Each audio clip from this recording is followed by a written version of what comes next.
Our neighborhood's on a coyote alert. Oh my gosh. I didn't even know there was such a thing, but I guess there are a bunch in our neighborhood that have gotten some dogs. Oh no.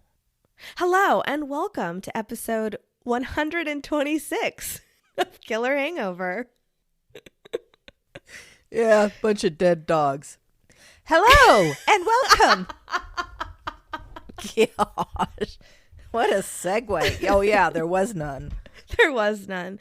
It's just Beth's brain bouncing around. How are you doing, Mom? I'm doing fine. How are you? I think I'm losing it. I think I'm absolutely losing it. Everybody is sick all the time. There's so much snot Everywhere. Oh my God. I thought we were over it. Everything was fine and dandy. The tissues were restocked. The laundry was done. Everything was Cloroxed. And then my 4-year-old Nolan woke up with a fever. And we're like, when's it going to stop? Oh. Okay, enough about me. This week we will be covering true crime and paranormal stories in the state of Arkansas. I said that weird. Arkansas. Arkansas. I have the true crime. Okay, I do have the paranormal this week, and I have found a very fun cocktail. It's called the Blackbird. Blackbird singing in the dead of night. Thank you for that introduction, Beth. I don't know why. I hear that. I hear the word blackbird. I think of that song. Well, you'll hear think about something else after I'm done. Great. Great. So the Blackbird cocktail has Campari, Gold Jamaican rum, I just used Jamaican rum, coffee liqueur, pineapple juice, lime juice, and rich simple syrup. Sorry, just use simple syrup. I don't know about the rich part of it. So. Mom always has her own little twist to these cocktails. Of course, you're supposed to garnish it with an orange slice. And as you can tell, she's already been drinking this cocktail. I scoff at that because a dear friend of mine, Brenda, she suggested there is a place that you can order garnishes from that are already cut and ready to go. And I'm like, why would we do that? So anyway, the instructions are to add ingredients to the shaker, add ice, and shake for 10 seconds. Strain into glass with a large rock of ice and garnish with an orange slice, or not, is fine. And then it's pretty good. What is the point of a garnish, though? Back to garnishes. Is it just to make it look pretty, or does it add, if you throw the garnish into the drink, does it add to the flavor? I think it does a little bit. It does make it look pretty, too. Mm-hmm. Add something to it. I know some cool drinks have like that salt rim, different color, red or black or something, and then they roll the side of the glass into it also. And it makes it look really cool. Yeah, I just remember those really, really cool drinks that we got in Astoria that we had to chug down really fast. I don't remember it. Mine was spicy. That's all I remember. Oh, well, Mom is drinking alone, so everybody, for Mom. Poor Bettina. Poor Bettina. Okay, shall we head on into the episode, Mom? Yep. My true crime story is the horrible abduction and killing of 13-year-old Kacie Woody. As I was writing my episode and researching, my brain started ticking. It does that sometimes. But I called Mom and we chatted and she and I agreed. We have a platform. Let's use it. Kacie Woody's death occurred in a way that many of us have been warned of. Actually, I can probably say with most certainty that all of us have been warned of stranger danger before in our lives. And as technology and the use of the internet has grown over time, we've all been lectured at and warned of those people on the other side of the screen. The predators. But this warning became all too real for Kacie in 2002. But the internet has grown so much in just the last 20 years, since 2002. With the rise of online dating and gaming and social media on the internet, our contact with strangers on a day-to-day is at an all-time high. Mm-hmm. According to my research, there are over 100 deaths a year from online dating apps alone. 100? Really? Now, I'm not here with a tale of fear-mongering. I'm not trying to deter you from your internet use. But I will say there are ways for you, yourself, and your children to be safe on the internet. The fact of the matter is, the definition of a friend has changed so much over the years. Yep. Many tweens or kids that game on the internet have met, quote unquote, friends there. Where when I was a kid, my quote unquote friends were those that lived next door or that I saw at school. The fact of the matter is that that has changed. And we can roll our eyes, roll our faces over this, but that is what it is. We have to grow to accept that. It's not going to change. But we can also be safe with these new friends on the internet. Again, this may sound like I'm gearing it towards parents, but it does affect so many of us.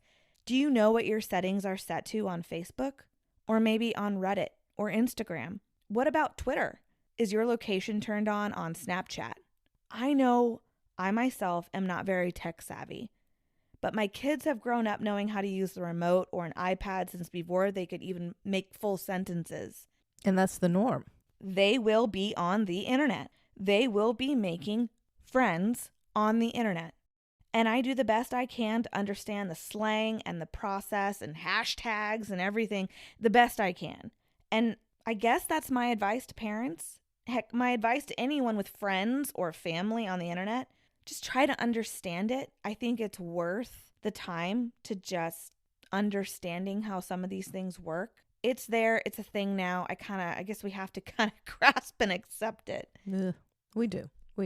I'm just older than you, so it's a little harder for me even. I know, and it is.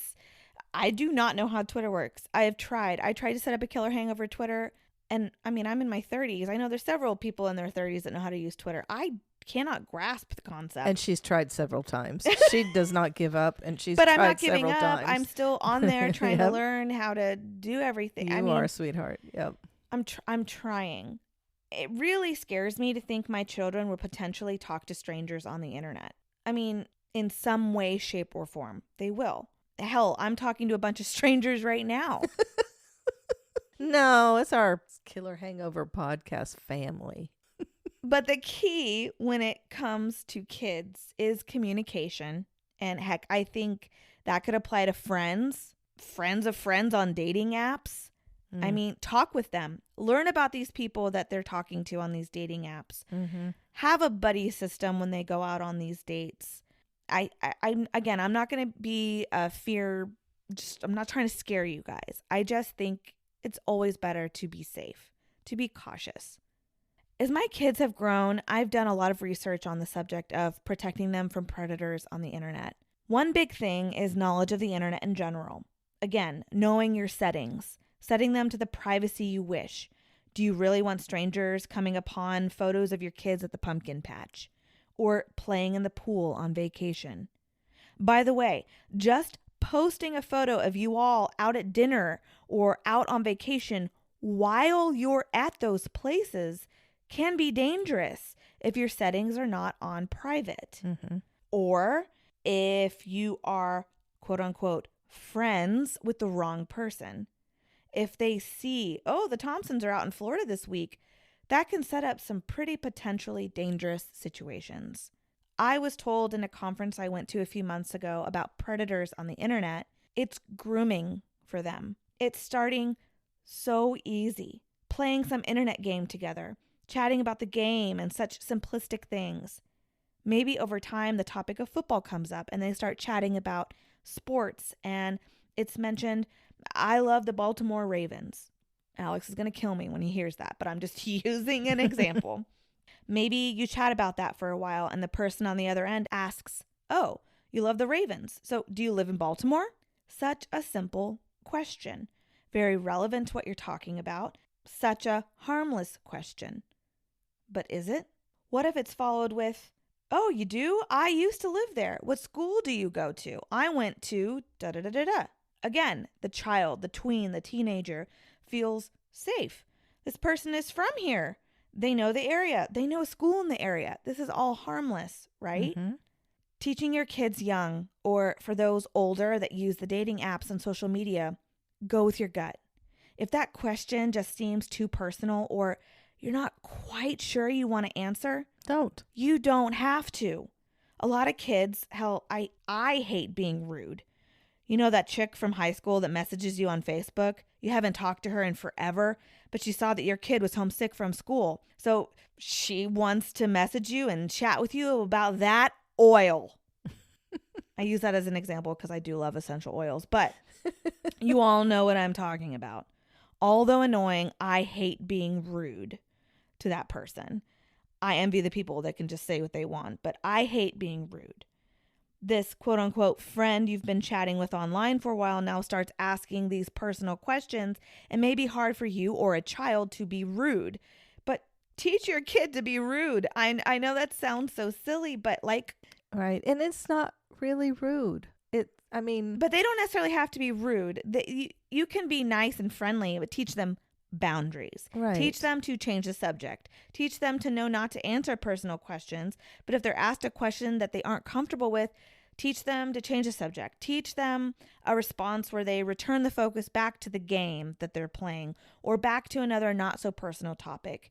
Teach them, though, too, that they are not forced to continue a friendship with that person either. Again, know how technology works. Block that person if you're uncomfortable. Like I stated, we have a platform. We want to use it. No, not all relationships on the internet end in death. I know several people, friends, family members that have married the person that they've hooked up with on a dating app. Yep, several. Friendships, real friendships, happen on the internet. I am not knocking the internet. There's beautiful things on the internet to learn, to meet. I am not knocking it. It is not some deep, dark, predatory hole. We shouldn't be afraid of it, just knowledgeable of it. Mm-hmm. One of the things with Kacie Woody's case was that she was vulnerable. She was a young girl, home alone in the evenings, while her father, a single dad, worked. She had lost her mom at a young age in a horrific car accident. She lived in a small town and dreamed of what was out in the world. She was vulnerable with her emotions and finding someone online in a chat room to connect with. Vulnerable children, tweens, teens, adults, if we are struggling with something, anything, a breakup, our parents just not understanding them, maybe sex and sexuality is being questioned, the internet and those friends on the internet can be where these people turn to. When it comes to kids, we're heading to that place, especially with me being pregnant, where do babies come from?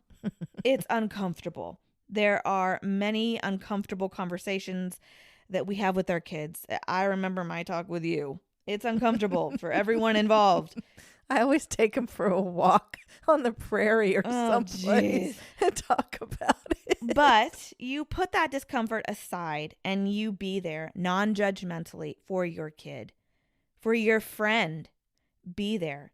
Because if you aren't, if you're just some negative Nancy about that guy your girlfriend's been chatting with on the internet, or if you're just far too uncomfortable about your child wondering about sex and all those questions, they're going to go somewhere else for the answers. They're going to go search for answers on that internet, on the Google, in the chat rooms. And who's to say the information they receive there is correct or, by golly, even safe? Okay, again, I'm not going to use my platform and lecture at you. Like I stated at the beginning, an open line of communication for parents and their kids is the number one safe thing when it comes to those friends on the internet. And kids have been lectured at about stranger danger millions of times. Since preschool. Sometimes we need that reason to give them an open line of communication. Sometimes we need that one thing that forces a conversation or makes them comfortable to chat with us. And again, this does not just need to be our children. It can be our sisters, our brothers, our friends. All this being said, I'm going to share the true crime story this week in a way that you can sit and share this story with your tween. Yes, there is a death, but there is a message that can be shared. I'm going to share the story in a less graphic way than I normally do, so that you can sit and take that drive or whatever you have with your tween, your teen, your friend, and you can listen together. It's totally at your consent, of course. And I don't want you to use this story as a scare tactic, but it's just an example of why it's important to take those safety precautions I have just been chatting about. And by the way, they can still hang on for the paranormal because it's not real scary. Those without kids, you're still getting a true crime story, but maybe you know that girlfriend that has those settings all too public, or that guy friend that maybe uses that dating app too willy-nilly. Just because the tale is going to be told in a less graphic fashion does not mean that a message cannot be shared with adults as well. So all that being said, if you'd like to grab that listening buddy, go ahead. My name is Beth. And I'm Bettina. And this week I'm going to be sharing with you the horrible abduction and murder of Kacie Woody.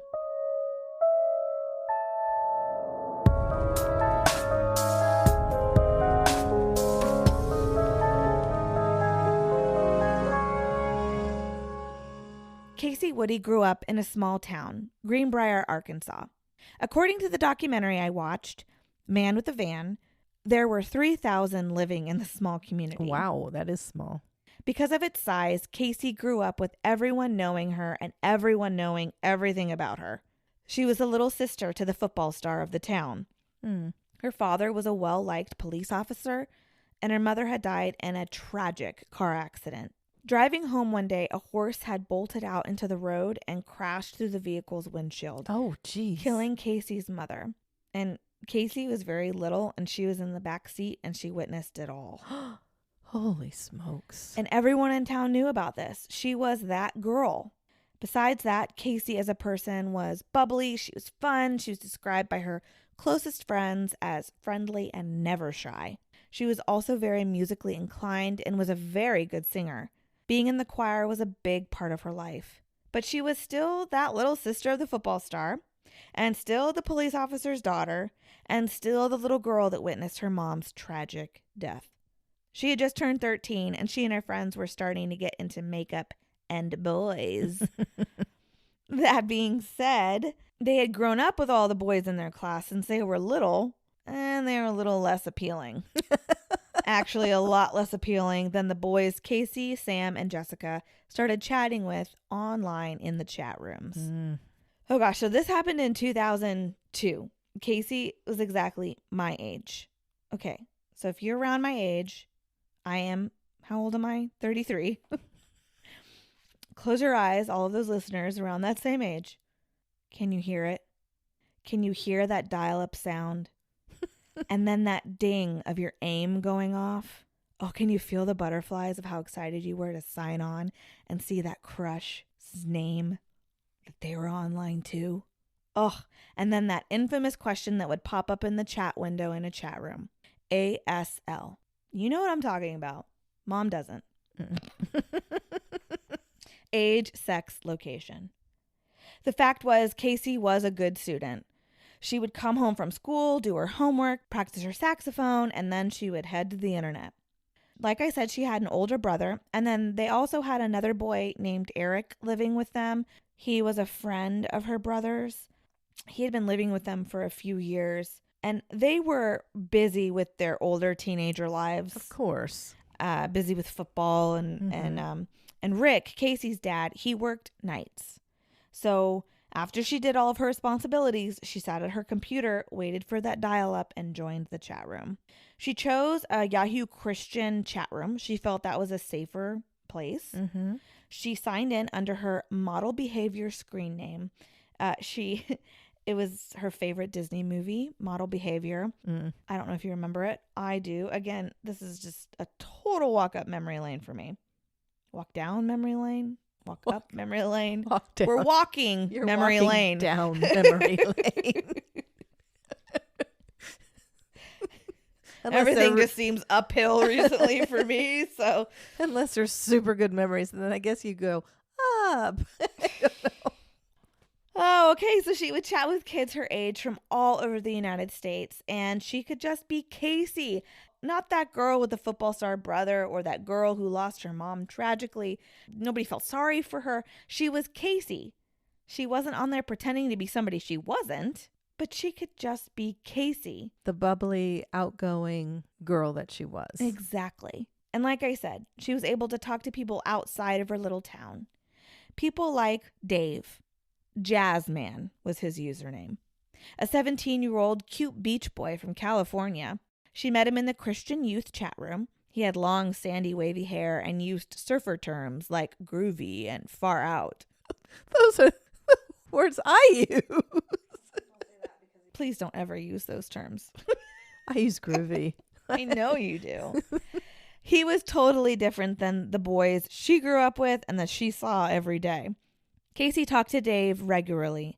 So regularly, in fact, that the two started chatting on the phone. Her two best friends, Jessica and Sam, even chatted with him on the phone. He was a friend and someone she really grew to trust and open up to. Now, Dave had an aunt that lived out in Arkansas, not too far from Kacie, and she was very ill. And the struggle of losing a loved one and the challenges that brings, Kacie opened up about her mom with Dave, and they really connected on those feelings of loss.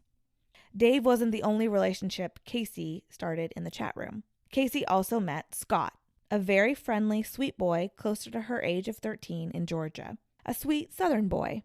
The two's relationship took off in a whirlwind, and they spoke very affectionately with one another. And it just makes me cringe because I remember how I used to talk with my 13-year-old boyfriend. Oh, baby, I love you. Can I just interrupt here? You said the girls started experiencing at 13, wearing makeup and started noticing boys. Sweetheart, may I interject and say you started noticing boys in preschool? That was me. I'm just saying, I'm telling her story, not my story, Mom. I know. I just wanted to add that little You just tidbit. wanted to embarrass me? Thanks. They all have heard about Spencer and his big ears. We all know I loved Spencer in preschool with his big ears. I know. They know. Moving on. Okay, I'm sorry. Go ahead. Okay, it wasn't long before the two were calling one another boyfriend and girlfriend. The two boys knew about each other. Dave and Kacie were close. They bonded, but Scott had her heart. Kacie lived a very well-rounded life. It wasn't like she was glued to the computer all the time. She had her music, her two close girlfriends, other friends, and then on October 12th at the Fall Festival, Kacie won Queen of the Fall Fest for her class. Oh.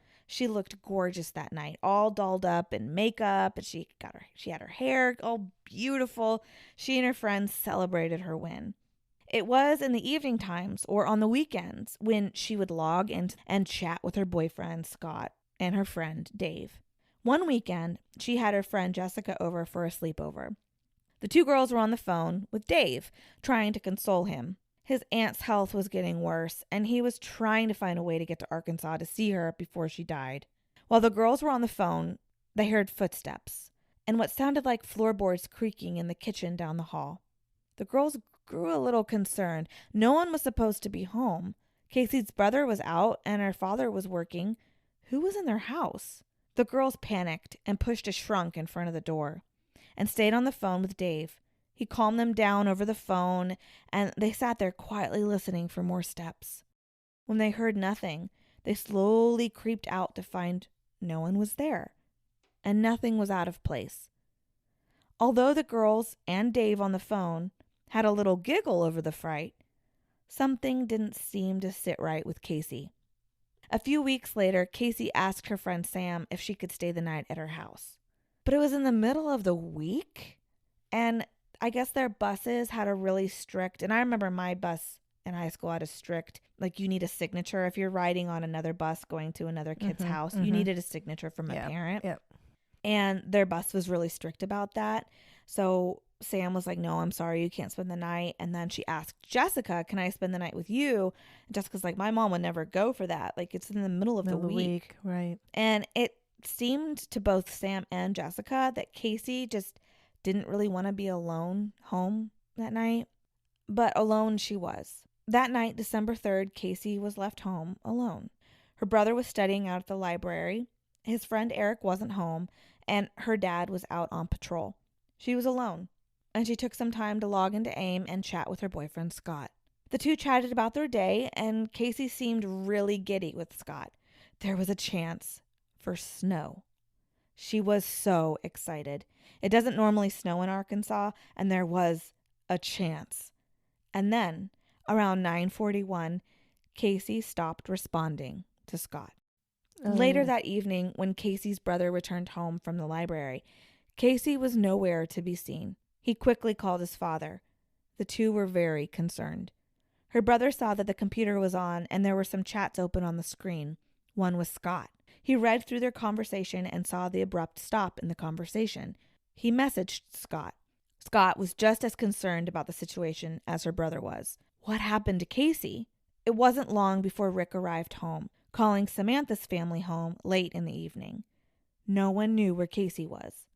Around 3:30 in the morning, a detective arrived at the Woody home. Now, Rick, being a police officer, knew that once Kacie could not be reached, he should not move things around in his home. He shouldn't touch anything in case any evidence could be found. Mm-hmm. And the detective did report finding that the living room was in a disarray, and it looked like there had been a potential struggle. Kacie's glasses were found tossed up on the couch. And now this was only in a few resources. But a few resources did state that an empty bottle of chloroform was discovered rolled under the couch. Oh, no. The original thought by the detective that Kacie had run out or run away was now not even the thought. And the resources that didn't mention the chloroform, now remember the weather was getting yucky out. It was just miserable. It was cold, it was wet, potential of snow. And then her shoes were all there, coat, everything was still at the house. So it just didn't make sense for her, if the chloroform wasn't evidence found, for her to be out and about without any shoes or coat or anything. So what happened to Kacie? Like in all investigations, investigators will look into those closest to the victim first.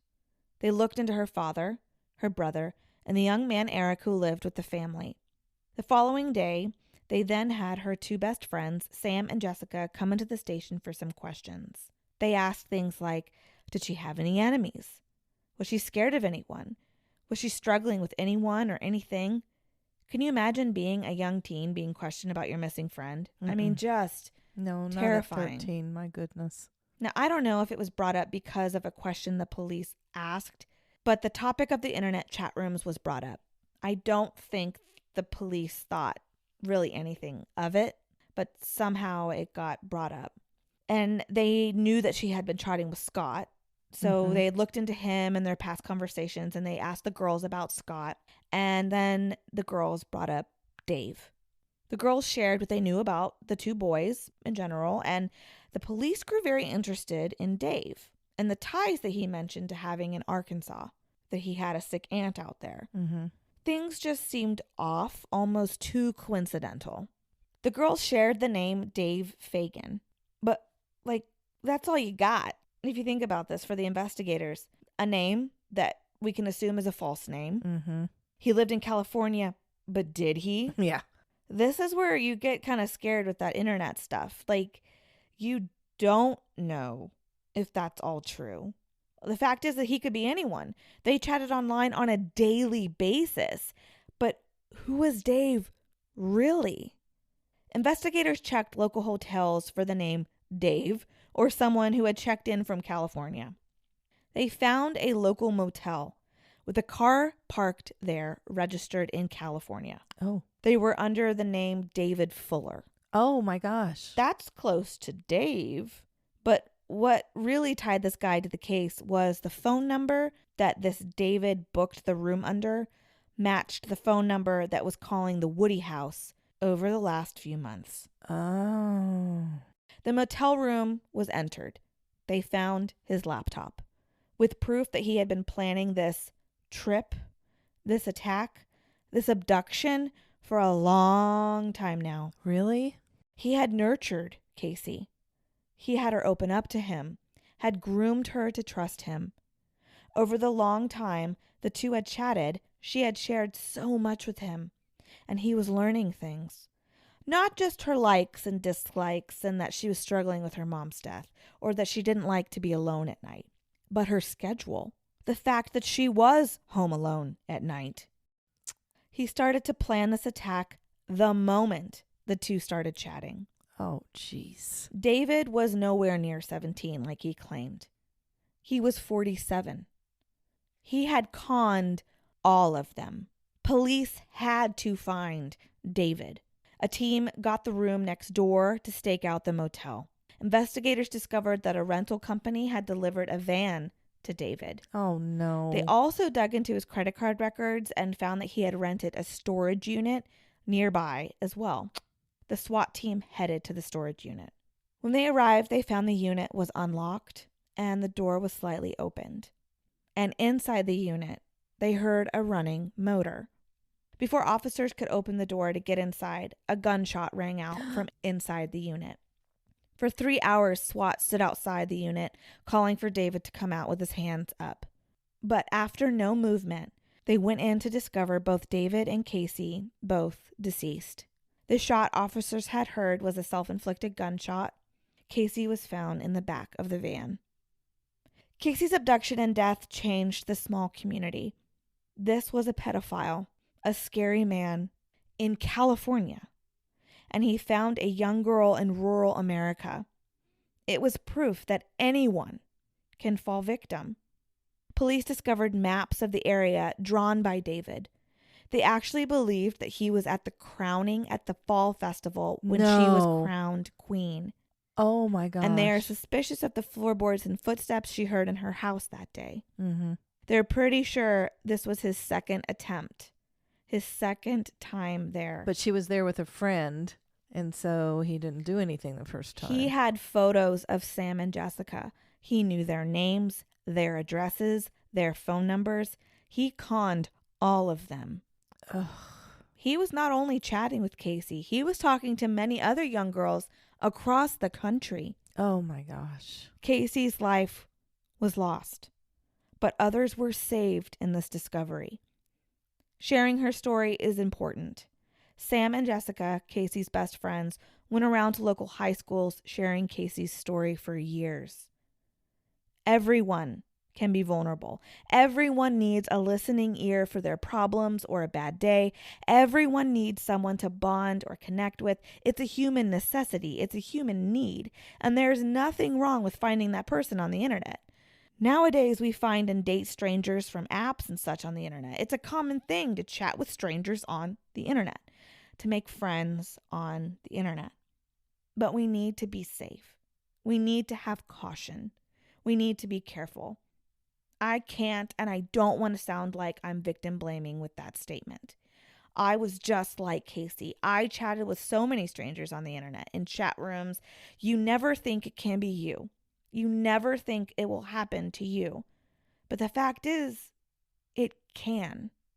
The fact is that it happens all too often. We don't know who's on the other side of the screen. I'm not trying to scare you with these numbers, but I have some numbers for you. In 2020, the FBI received 365,348 reports of missing children. Oh, no. 82% of child sex crimes in the United States started on social media. Holy smokes. The Cyber Tip Line, it's a place where children can report anonymous instances of online threats. In 2020, the Tip Line received 21.7 million reports. Oh my gosh. This my mind is same blown right article on screenandreveal.com stated that over 65% of online sex offenders turn to social media. Your social media sites like Instagram, Facebook, Snapchat, and Twitter. This shares prospective victims' habits, routines, and their locations. Quote, as many as 82% of child sex crimes stateside originate from social media investigations and arrests have shown. Unquote. 82%? Now, this isn't just kids sharing too much. Parents, you also share photos of your kids' school, your kids' uniforms and their athletics, school activities, after school stuff, everything about your kids on social media. It can all be tracked. Just a profile picture can be seen. Again, I'm not here to scare y'all. I'm just sharing a story of the potential threats if we don't check those privacy settings, if we don't maintain safety and concern while we use the internet. Oh, my heart is just so achy right now and full of, I'm sorry, I don't hate, but that man. And unfortunately, there's many more. Yeah, there are. Davids out there. Oh, well, daughter, I really needed the drink during your story.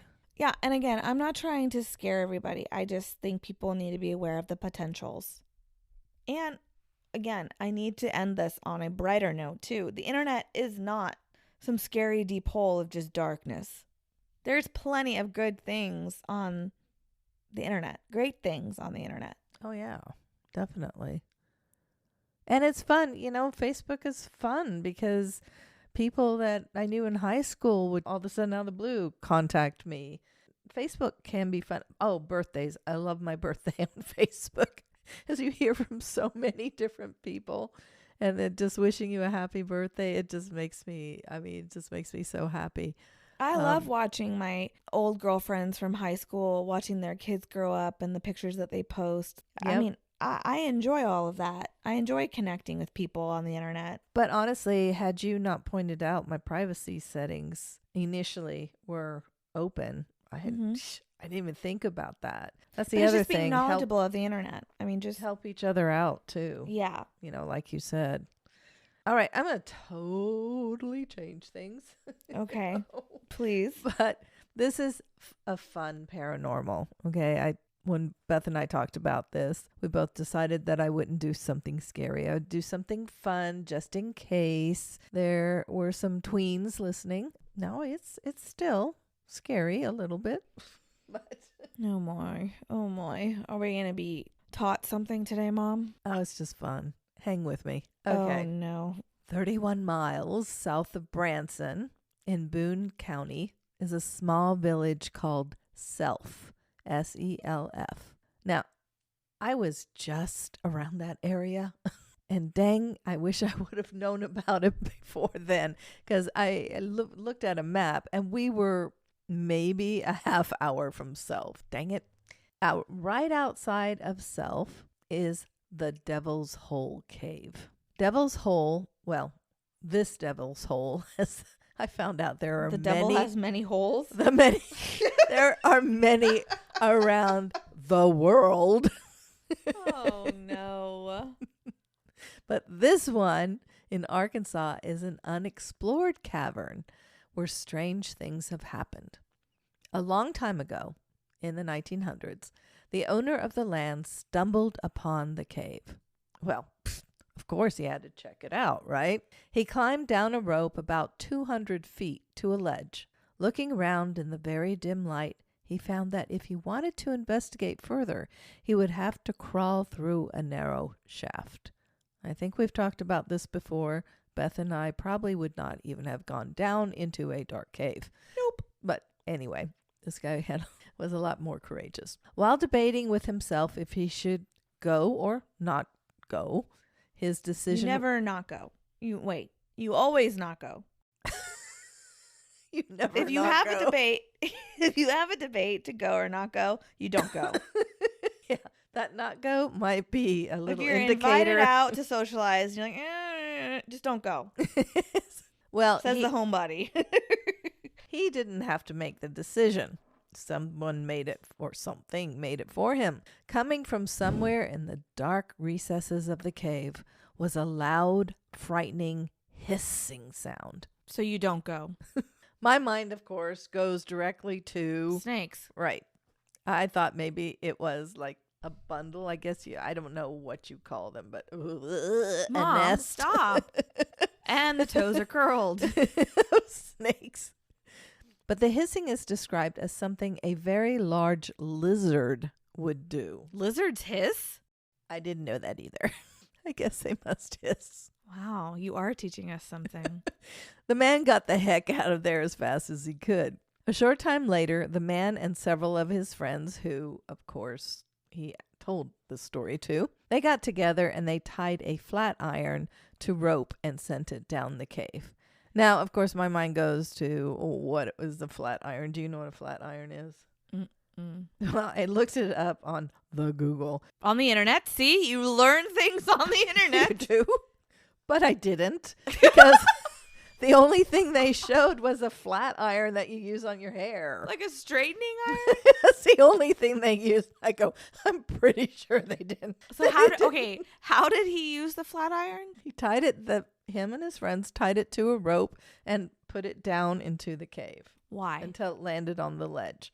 Because they wanted to see how deep the cave goes. They wanted to see. Okay, so they just added some kind of a weight. From what I could figure out, sort of, kind of, was it's a flat piece of metal that's used to heat something. It is not a curling iron. So I don't. But they just added weight to the rope so that it would fall straight. And it was metal and it would fall straight. Correct. And I have no idea how big a flat iron is. So, anybody listening, if you could inform me what a flat iron is, and again, please, not the hair thing, I would love to know. She would love to know. I would, because now, I started researching and it's like, does it have like a really big part in the story, Mom? Yeah, it does, because. Oh, I was like, because if it doesn't, why do you care so much? After it hit the ledge, it lay there for a few minutes with nothing happening. And then all of a sudden there was a strange hissing sound again. From the metal? There was a strange hissing sound again and a strong tug on the rope. The men tried to pull the rope up, but whatever was at the end was stronger than they were. Eventually, it let go and the men were able to hoist the rope or the flat iron back up. Well, how big is this thing? Because it's probably just stuck between some rocks. It landed on the ledge. It landed flat on the ledge. And there weren't rocks around the ledge. How do they know it was down so low? Well, I'll tell you how they knew. Because the flat iron had been mangled with teeth and claw marks. She's looking at me very befuddled.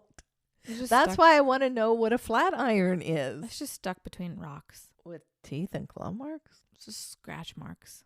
But a flat iron, I believe, this is why I want to know what it is. Wow, is iron. You can't just bend it. And this thing was all mangled. Yeah. Now Beth is going to look and she's going to see a bunch of hair stuff. Although frightening, of course, the men's curiosity rose. As Alice said, curiouser and curiouser. They decided to drop something else down into the cave, but it had to be stronger than iron. They found a large rock. I'm finding, if you go on my Google, go straight to shopping. So I put in old flat iron metal is what I searched, and it's trying to sell me a clothing iron, cast iron, clothes iron. Yep, that's not what it is. See what I mean? I guess. She. I haven't asked the principal because I was subbing, and I asked the principal, do you know what a flat iron is? He just looked at me like, but anyway, then I told him why I was wanting to know, and he got really interested, and he goes, well, I'll get back to you on that because I'm going to research that. Did he get back to you? By the end of the day, he still hadn't found out what a flat iron was.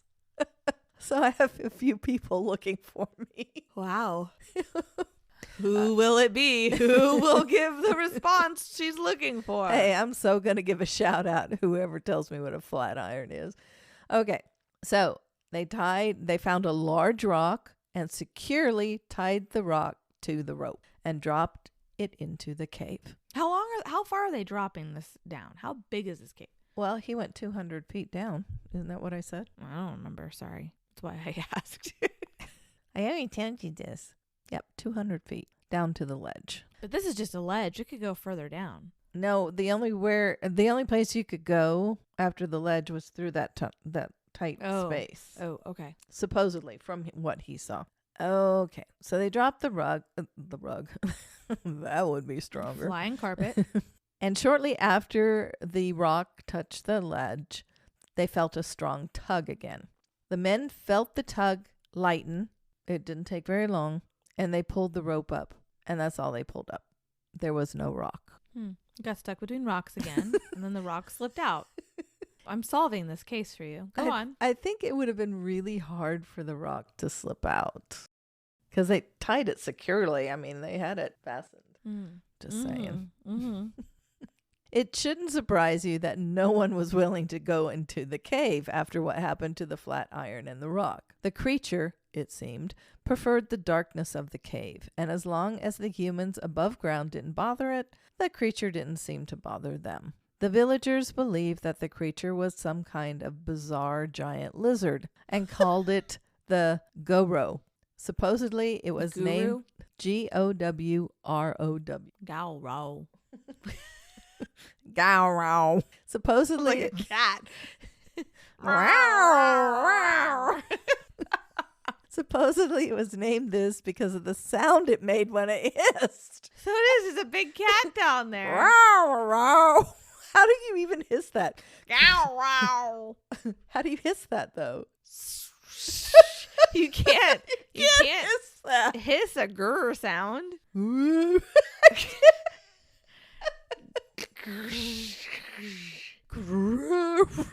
All right, everybody. We're giving you a chance. Give it a shot. Okay. No matter where you are listening to this, grocery shopping, at the gym, give it a shot. Tom usually listens to our episodes at the gym while he's working out, so I can see him lifting weights going. You can, because I see him just rolling his eyes and turning the podcast off. Fast forwarding. When's the end of this? Yeah, I listened all the way through. All right. The villagers may have gotten it wrong. You think?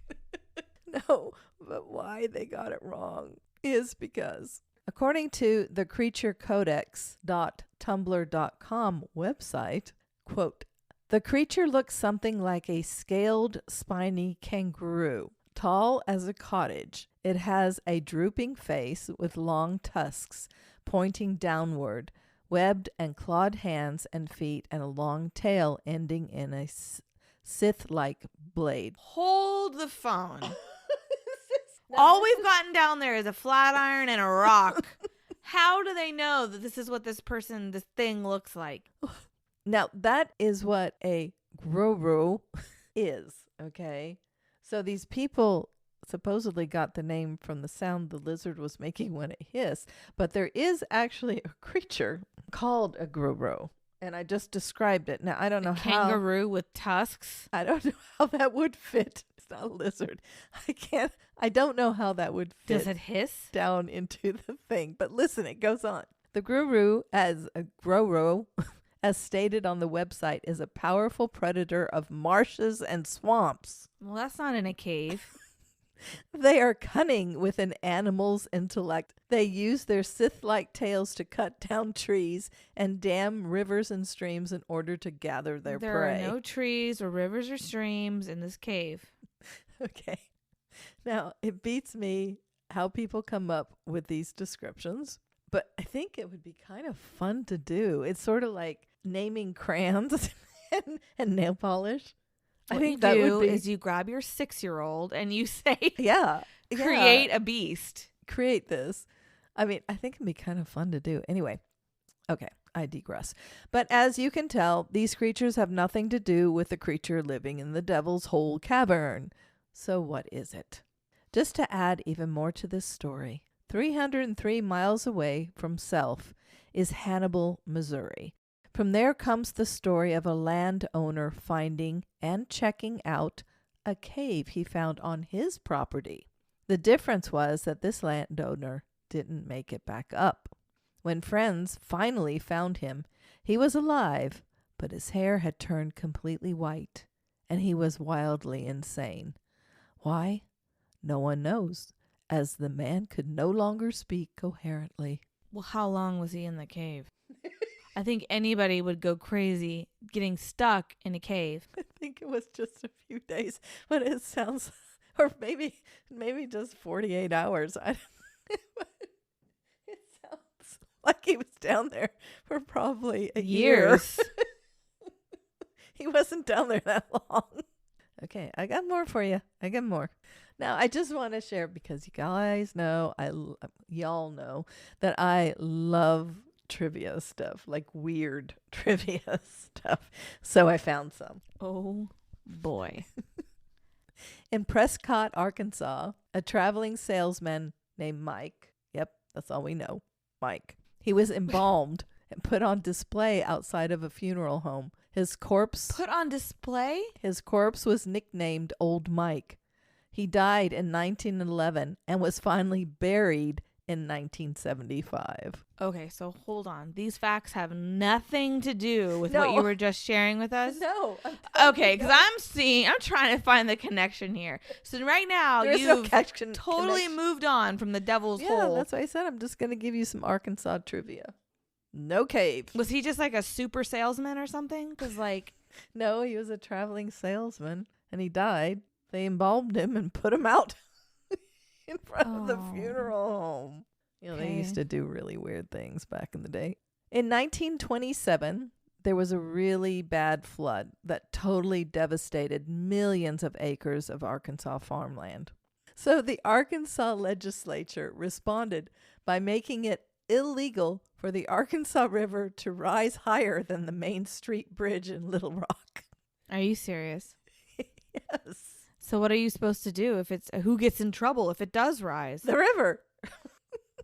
Do they put it in jail? Like, what do they do? Do they fine it? Should they fine the county where it rises? How do you stop it from rising? Exactly. It's you just build a whole, that doesn't make any sense. Arkansas has its own Bigfoot, of course. Okay. Complete with multiple sightings and hair-raising tales. It's called the Folk. Whoa. Mom. I did not say that word. Watch your language. Fouke monster or Boggy Creek monster. Okay. I just got a few more of these. Okay. Since 1950s, Arkansas has been trying to help its native bear population rebound, which is a good thing. So it's illegal to kill a bear in Arkansas under the right circumstances. No, wait. Let me go back. It's illegal to kill them under the right circumstances. No. Somehow it's become... that's not... That doesn't surprise me since they're going to find the river. Somehow it's become totally legal, even though they're trying to build up the population. It's become totally legal to kill a bear in Arkansas under the right circumstances. But it is illegal to wake one up with flash photography.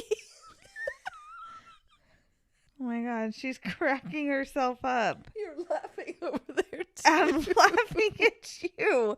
But who's going to tattle on you for waking up the bear? The bear.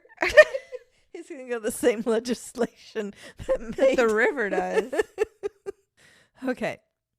For those of you who love cheese dip. Oh my God, we are really going all over here. Okay. Just some information on cheese dip. It did not come from a different country. Cheese dip was invented by Blackie Donnelly, a native of North Little Rock. I love cheese dip. I know you do. And I just wanted to inform you that it didn't come from the Netherlands or from France. Never thought it did. Came from Arkansas. I've actually never sat and wondered where my cheese dip originated. Really? Mm-mm. See, I like trivia, so I have wondered. All right. This is where I get the name of the cocktail. Because notice, I've not mentioned blackbirds at all. Okay. January 1st, 2011. The residents of Beebe, Arkansas woke up, some probably with hangovers, but as a whole, ready to start the new year. You know, the old resolution thing? Mm-hmm. Mm-hmm. The people with hangovers probably woke up and said, I'm never going to touch a drink again. That's my resolution.